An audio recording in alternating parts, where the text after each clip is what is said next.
सज संवर के गईलो जब सैया जी के पास, मिलन वाली रात भइल बात कौन खास। का हो का भइल? सज संवर के गईलो जब सैया जी के पास, मिलन वाली रात भइल बात कौन खास। दैया में लुट गई कोठरिया में जाई के, दैया में लुट गई कोठरिया में जाई के, राजा रस लूट लियो रे। का भइल?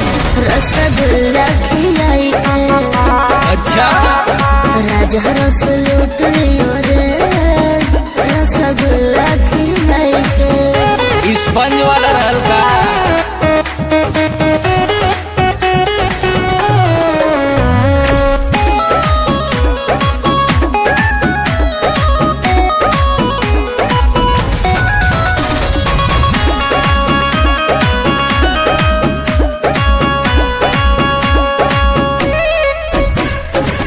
गोट गोट पी गए दूध के गिलास रे, तोहरो